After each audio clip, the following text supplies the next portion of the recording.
नमस्कार, मैं रूपेश श्रीवास्तव। आप देख रहे हैं मेरा खास कार्यक्रम चुनावी चर्चा। इस समय मैं समाजवादी पार्टी कार्यालय में मौजूद हूं, जहां पर देख सकते हैं कि लोग यहां पर चुनावी चर्चा कर रहे हैं। 2022 का चुनाव होने वाला है। इस तरह लोग यहां बैठकर रणनीति बना रहे हैं कि चुनाव में कैसे रहेगा, कैसे चुनाव जीता जाए। विधानसभा चुनाव जो अब की है वो बहुत टिपिकल चुनाव की है, क्योंकि जो प्रत्याशी उतारे गए हैं वो जो भाजपा के उतारे गए प्रत्याशी वो जो है रिपीटिंग जो प्रत्याशी उतारे गए हैं, तो उसको देखते हुए बाकायदा यहाँ पर चुनावी चर्चा हो रही है। और जिस तरह से लोग यहाँ पर हैं वो चुनाव को किस तरह से जीता जाए, किस तरह चुनाव मैदान में जो लोग हैं उनसे किस तरह से निपटा जाए, उसकी चर्चाएँ कर रहे हैं। आइए बात करते हैं, उनसे बात करते हैं। बताइए सर, कैसे रहेगा आपका 2022 चुनाव? चुनाव बहुत ठीक चल रहा है। जनता चुनाव लड़ रही है। इस भाजपा की सरकार से जनता पूरी तरीके से ऊब चुकी है। महंगाई, बेरोजगारी, नौजवान, किसान सारे लोग परेशान हैं। और ये चुनाव जान लीजिए जनता लड़ रही है, नेता नहीं, जनता लड़ रही है। और जनता की इनको सबक सिखाएगी आने वाले 27 तारीख को। चलिए आप बताइए किस तरह रहेगा चुनाव? देखिए, हम लोग जहाँ बैठे हैं ये अयोध्या जिला समाजवादी पार्टी कार्यालय है और हम लोग अयोध्या विधानसभा में हैं। अभी कुछ दिन पहले उत्तर प्रदेश के मुख्यमंत्री योगी आदित्यनाथ जी अयोध्या से चुनाव लड़ना चाहते थे और उनकी एलआईयू, उनका सर्वे उनको ये बताया कि आप योगी आदित्यनाथ जी अयोध्या की सीट से चुनाव अगर लड़ते हैं भारतीय जनता पार्टी से तो हार जाएंगे। जब योगी आदित्यनाथ जी जो उत्तर प्रदेश के मुख्यमंत्री हैं मौजूदा टाइम पर, जब वो अयोध्या से, जिस अयोध्या के नाम पर उन्होंने पूरे देश के अंदर राजनीति की, जब वो अयोध्या, उनका सर्वे बताता है कि वो अयोध्या से चुनाव नहीं जीत पाएंगे, तो ऐसे ही पूरे प्रदेश के अंदर नौजवान, किसान, मजदूर, बेरोजगार सब भारतीय जनता पार्टी को हटाने के लिए बेचैन और बेकरार हैं। और निश्चित रूप से इस बार भारतीय जनता पार्टी की सरकार को नौजवान, रोजगार, बेरोजगार ये सब हटाने का काम करेंगे और सरकार समाजवादी पार्टी की बनेगी, जो पूरे प्रदेश के लोग आदरणीय अखिलेश यादव जी की तरफ आशा और उम्मीद भरी नज़रों से देख रहे हैं। निश्चित रूप से आने वाला समय समाजवादी पार्टी का है, आने वाला मुख्यमंत्री आदरणीय अखिलेश यादव जी है। चलिए आप बताइए, युवा है कैसे रहेगा आपकी? हम सभी लोग समाजवादी पार्टी के यूथ और कार्यकर्ता लगातार समाजवादी पार्टी के कामों को लेकर के, और जो 2012 से 2017 के बीच जो माननीय अखिलेश यादव जी ने, माननीय पवन पांडे जी ने उत्तर प्रदेश को और अयोध्या को खुशहाली के रास्ते पे, तरक्की के रास्ते पर जो ले जाने का काम किया था, उसको लेकर के और माननीय अखिलेश यादव जी के विकास कार्यों को लेकर के, और जो 2017 के बाद जो उत्तर प्रदेश में जो योगी आदित्यनाथ की सरकार की नाकामियाँ, जिस तरीके से कोरोना काल में भ्रष्टाचार और नाकामी, जिस तरीके से जनता ऑक्सीजन के अभाव से और जो लोग पैदल चले उनको परिवहन और जो नहीं मिल पाई, और शिक्षा की जो स्थिति है, इनकी नाकामियों को लेकर जनता के बीच जा रहे हैं और माननीय अखिलेश यादव जी के कामों को बताएंगे और बता रहे हैं। और जनता हम लोग को पूरा दे रही है। हम लोग 2022 में अखिलेश यादव को मुख्यमंत्री बनाएंगे और यहाँ से पवन पांडे जी विधायक बनेंगे। 5 सीट जीत कर समाजवादी पार्टी की सरकार बनेगी। चलिए आप बताइए क्या रणनीति बना रहे हैं आप? हम लोग प्रचार करने जा रहे हैं गली गली में, तो लोग अपने आप निकल रहे हैं और अपने आप फूल माला बरसा रहे हैं मंत्री जी पर। और जनता में बहुत उत्साह है, जनता में बहुत ही उत्साह है और बहुत जनता उमंग है। समाजवादी पार्टी इस बार कामयाबी लक्ष्य है और समाजवादी पार्टी उत्साह में है। तमाम गलियों में लोग निकल कर अपने आप निकल रहे हैं। जनता में जब अपने आप लोग जानते लगते तो समझो कामयाबी, जब अपने आप लोग निकल आए तो समझो कामयाबी है। ठीक, चलिए ओके। आप बताइए कैसे रहेगा आपकी? ये हमारे तो साथियों ने सारी रणनीति बताई है। 10 मार्च को हमारे माननीय राष्ट्रीय अध्यक्ष श्री अखिलेश यादव जी मुख्यमंत्री बन जाएंगे। चलिए आप बताइए, आप तो क्या रणनीति बनी है यहाँ पर कार्यालय में? देखिए, कोई रणनीति नहीं, जनता खुद ही जो है वो उत्साह में है कि किस तरीके से 27 तारीख आए और जनता जो है अपना वोट समाजवादी के पक्ष में करे। क्योंकि जो कैंडिडेट सामने आए हैं वो 5 साल क्वारंटाइन थे, 5 साल वो जनता के बीच दिखे नहीं, न कोरोना काल में, न मुसीबत जो आई थी उस वक्त पे, जब व्यापारी उजाड़ा जा रहा था, जब दुकानें तोड़ी जा रही थी, तब वो नदारत थे और आज भी वो नदारत हैं। तो जिस तरीके से 5 साल उन्होंने क्वारंटाइन में बिताया है, उनको जनता 5 साल के लिए और क्वारंटाइन में भेज देगी। क्योंकि जो जनता के बीच रहा, जनता के सुख दुख दर्द में शामिल रहा, तेज नारायण पवन पांडे, जनता उसी को जिताएगी और कैबिनेट मिनिस्टर उनको जो है वो फिर सरकार बनेगी, कैबिनेट मिनिस्टर वो बनेंगे। चलिए आप बताइए, जिस तरह नगर के आप हैं, नगर में क्या क्या व्यवस्था है, मतलब किस तरह से रणनीति बना रहे हैं चुनाव के जीतने की, और क्या कहना चाहेंगे आप? अयोध्या की जनता भी, हमारे सब साथियों ने बताया कि अयोध्या की जनता जो है स्वयं चुनाव लड़ रही है। उसका सबसे बड़ा कारण यहाँ है कि जब से ये सरकार आई है 5 साल से, तब से हमारे अयोध्या विधानसभा के जो आम जनता है बहुत ही परेशान रही है। जिन्हें 2012 से 17 के बीच में विकास के कार्य करके बता दिया कि विकास उन्होंने किया है और जनता, पूरे प्रदेश की जनता ये मानती है कि राष्ट्रीय अध्यक्ष अखिलेश यादव जी ने इस प्रदेश का विकास किया है। और जो मौजूदा यहाँ के विधायक हैं 5 साल तक कहीं थे ही नहीं, दिखे नहीं। और जो हमारे प्रत्याशी तेज नारायण पांडे जी लड़ रहे हैं, चुनाव हारने के बाद भी लगातार 5 साल जनता के बीच में बने रहे, सबके दुख सुख में खड़े रहे, तो उसका पूरा असर है। पूरा आपकी जनता ने मन बना लिया है कि समाजवादी पार्टी को इस प्रदेश की बागडोर सौंपेगी, अयोध्या में तेज नारायण पांडे जी को जिताएगी। चलिए आप बताइए कैसा रहेगा चुनाव? अरे ये लोग कब तक राम के नाम को भुनाएंगे? कब से भुनाते चले आ रहे हैं। राम भी अब देख रहे हैं कि इनको अब बहुत हो गया, हमारे नाम से इनको चुनाव जीतते जीते। क्या किस मुद्दा इनका ना कोई विकास से विकास बताते नहीं। धर्म के नाम पे, कहीं राम के नाम पे, कहीं दंगा के नाम पे, इनके पास यही इन्होंने 5 साल किया, यही पे ये चुनाव लड़ना चाहते हैं। कोई एक विकास नहीं किया कि जो एक विकास किए हों आज तक का, कहीं बता दें कि हमने ये विकास किया है। जो भी हमारे ज़िले में बना है, चाहे वो ट्रामा सेंटर हो, चाहे ये जो ये बना मेडिकल कॉलेज, उसकी भी ज़मीन अखिलेश यादव की सरकार में दिया गया था। तमाम योजनाएं जो आपके यहाँ अयोध्या में आई हैं वो सब इन्हीं की देन है। तमाम ऐसी ऐसी योजना हैं कि जो इनके पास योजना है ही नहीं है। अभी आप देख लीजिए, केवल ये पूर्व पश्चिम साइड में चुनाव हो रहे हैं, वहाँ के बारे में ये कोई विकास नहीं बताते। बस वही कौन सा दंगा हुआ था जो है मुजफ्फरनगर वाला, कहाँ का दंगा हुआ था, उसको बार बार उसी को लाते हैं बीच में। कोई विकास किए नहीं है। गन्ना के मूल की वृद्धि में इन्होंने कोई ऐसा काम नहीं किया कि जिससे जनता खुश हो। जनता खुद परेशान है, बहुत ऊब चुकी है इनसे। अब वो इनको देखना ही पसंद करती है। ईमानदारी से अगर ये चुनाव कराएंगे, 420 और बेईमानी नहीं होगी, तो हम तो ये लगता है कि 403 सीट है, 403 सीट में हो सकता है ये समाजवादी पार्टी पूरा क्लीन स्वीप कर जाए। इनको एक सीट नहीं मिलेगी, ये जनता कह रही है, मैं नहीं कह रहा हूँ। आप बताइए कैसा रहेगा? आज जनता उसी को वोट करेगी जो पार्टी वादा निभाती है। समाजवादी पार्टी जो कहती है वो करके दिखाती है, इसलिए जनता समाजवादी पार्टी को वोट करेगी। सीता मैया हैं भी नाराज भारतीय जनता पार्टी के काम से। लाखों रुपया, करोड़ों रुपया खा गए मेरे पति देव के नाम से। समाजवादी पार्टी एक विचारधारा है, समाजवादी पार्टी एक परिवार है, समाजवादी पार्टी सभी जात धर्म को लेकर चलने वाली पार्टी है। इसलिए जनता इस बार समाजवादी पार्टी की सरकार बनाएगी। आप बताइए कैसा रहेगा चुनाव? जिस तरीके से पूरे प्रदेश में सुनने को आ रहा है कि भारतीय जनता पार्टी के जो मौजूदा विधायक थे, जिस तरीके से लगभग 130 जगहों से वो अपने विधानसभा में घुसने को नहीं पा रहे हैं। और हमारे यहाँ तो अयोध्या में जो विधायक थे उनका क्या कहना, वो तो 5 साल ऐसे नज़र नहीं आए, बिल्कुल वीआईपी कैंडिडेट थे। तो इसलिए जनता इतना तगड़ा इनको मतलब क्वारंटाइन करवाएगी कि ये 5 साल फिर से, 5 साल क्या हमेशा के लिए गायब हो जाएंगे ये जनता के बीच। चलिए अच्छा बताइए, जिस तरह से लोगों ने बताया, आपकी क्या राय है? आपकी जनता उब चुकी है इनसे, और हम लोग वोट मांगने जाते हैं तो जनता फूल बरसाती है। आप ये समझ लीजिए, जनता इनसे उब चुकी है और समाजवादी पार्टी अब आ रही है। इसके अलावा और क्या? चलिए आप बताइए कैसा रहेगा चुनाव?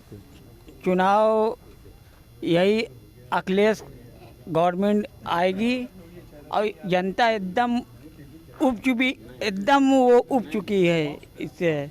जहाँ भी जाओ यही कहते हैं कि जो है महंगाई महंगाई महंगाई, बस वो राशन दे देते हैं और ये दे देते हैं, बस वाह वाह यही है, लॉलीपॉप दे देते हैं। आपने सुना जिस तरह से समाजवादी पार्टी कार्यालय पर लोगों ने ये मन बना रखा है कि अब की जो है सरकार इन्हीं की आ रही है, और जो है जितनी भी वादे किए थे बीजेपी ने, वादे पूरे नहीं किए, विकास कार्य हुआ नहीं कार्य।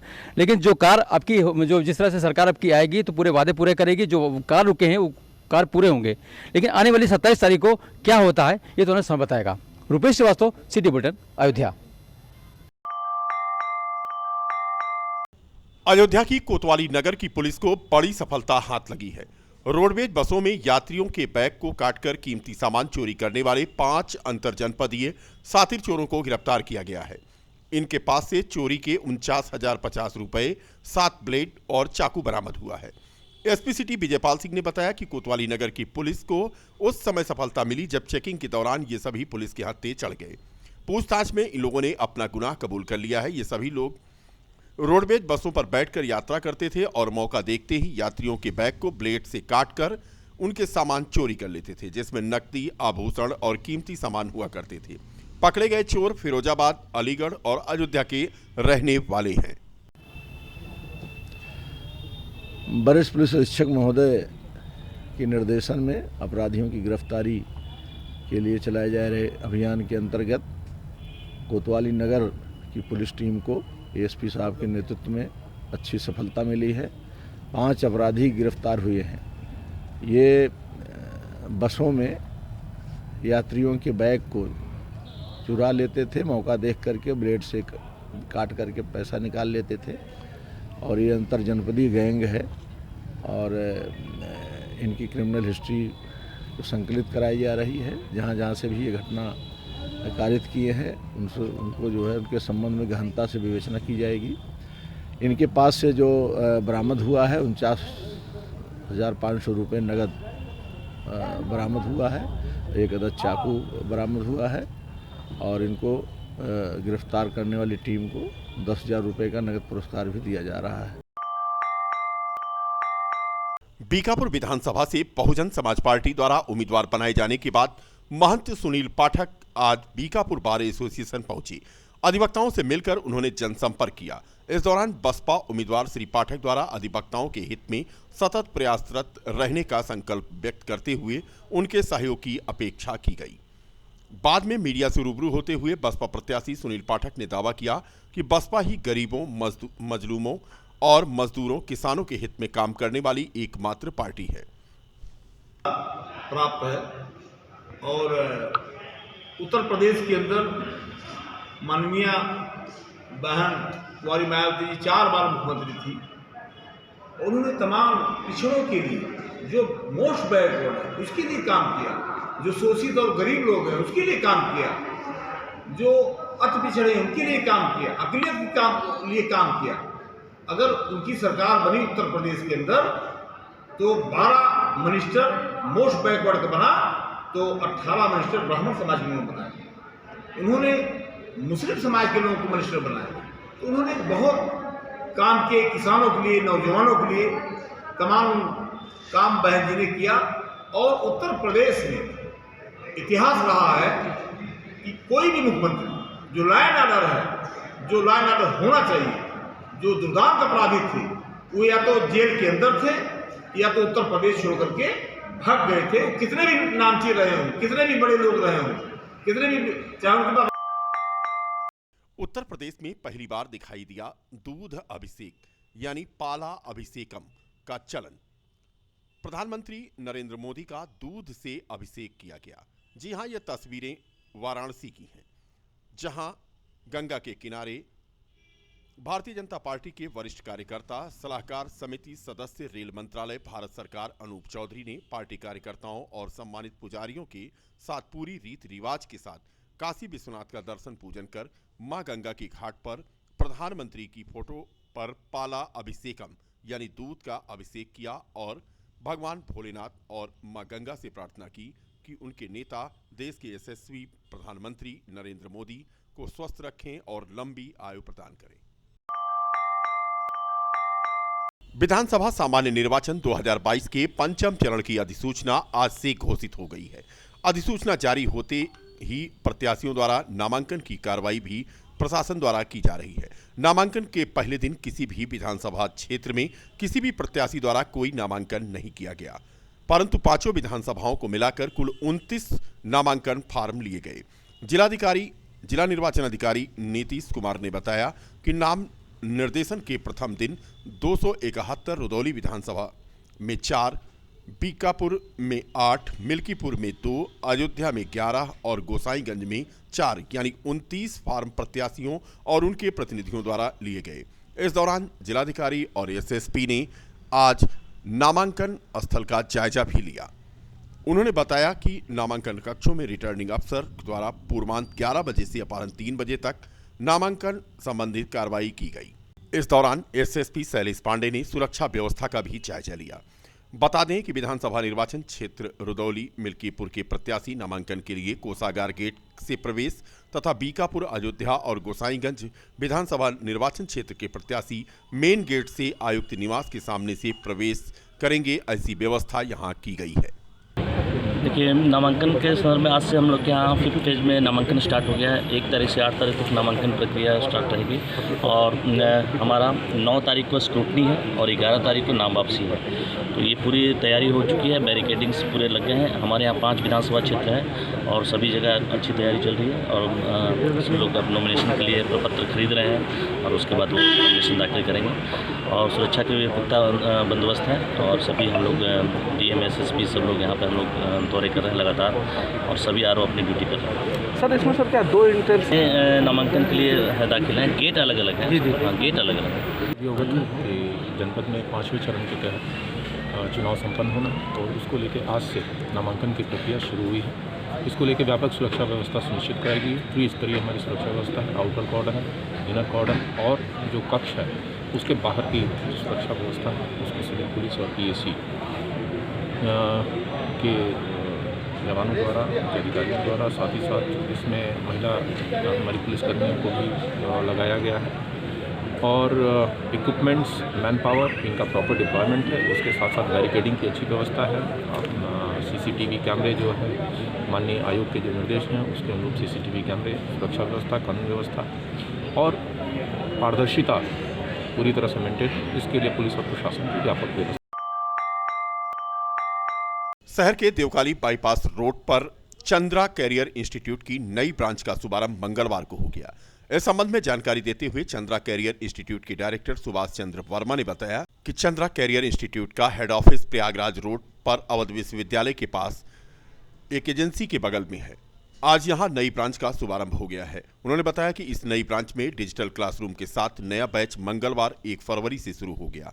यहां पर सुपर टीईटी, यूपी टेट, लेखपाल, यूपी पुलिस के अलावा अन्य प्रतियोगी परीक्षाओं की तैयारी अनुभवी शिक्षकों द्वारा कराई जाएगी और यहां पर एडमिशन ओपन की भी प्रक्रिया शुरू हो गई है। उद्घाटन अवसर पर Dilip sir, Atul sir, Avdhesh, Virar sir, Harish, Akhand sir के अलावा चंद्रा कैरियर इंस्टीट्यूट का स्टाफ मौजूद था। चंद्रा कैरियर इंस्टीट्यूट की new branch BITS computer institute के बगल चंद्रा की न्यू ब्रांच ओपन हुई, जिसका उद्घाटन सर्वेश सर के द्वारा किया गया।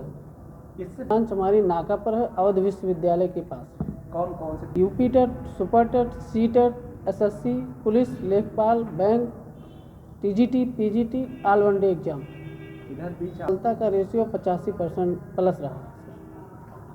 बस स्थानीय लोगों से हमारा यही संदेश है सर कि ज़्यादा से ज़्यादा लोग जुड़ें, अपनी सफलता को सुनिश्चित करें। कोविड अभी हमारे यहाँ जो है कोविड को लेकर ऑनलाइन क्लासेस सुचारू रूप से संचालित की जा रही है। क्या नाम? सुभाष चंद्र वर्मा, पद डायरेक्टर सर। एटा के एक युवक सूरज को अयोध्या की युवती से प्यार हो गया। पहले तो वर और वधू दोनों परिजन पक्ष में नहीं थे, परंतु पुलिस की सराहनीय पहल, लंबी मनमनोवल और बालिग बच्चों के भविष्य को देखते हुए हंसी खुशी सभी राजी हो गए। अयोध्या पुलिस की सराहनीय पहल की हर तरफ तारीफ हो रही है। नवदंपति प्रेमी युगल परिजनों के डर से घर से फरार हुए थे। फरार हुए दोनों ही व्यक्तियों को पुलिस ने बरामद कर इनकी शादी करा दी। वर वधू पक्ष दोनों के समधी ने एक दूसरे को गले लगा करके दोनों ही प्रेमी युगल को आशीर्वाद प्रदान किया। अयोध्या के प्रभारी दीपेंद्र कुमार पांडे और व्यापार मंडल अध्यक्ष पंकज गुप्ता के द्वारा हिंदू रीति रिवाज से स्वजाति प्रेमी युगल वर वधू को विवाह के बंधन में हनुमान गुफा मंदिर में रीति रिवाज से साक्षी बने अयोध्या कोतवाली के प्रभारी के समक्ष किया गया। मौनी अमावस्या के मौके पर सरजू के तट पर आस्था का जनसैलाब उमड़ पड़ा। अयोध्या पहुंचे श्रद्धालु सुबह से ही मौन रहकर पवित्र सरजू नदी में स्नान कर रहे थे। आज के दिन स्नान और दान का विशेष महत्व है। बता दें कि कल दोपहर 2:18 से अमावस्या लगी है और आज 11:25 पर खत्म हो गई। मंगलवार की सुबह से ही सरजू तट पर बड़ी तादाद में श्रद्धालु सरजू स्नान करते नजर आए।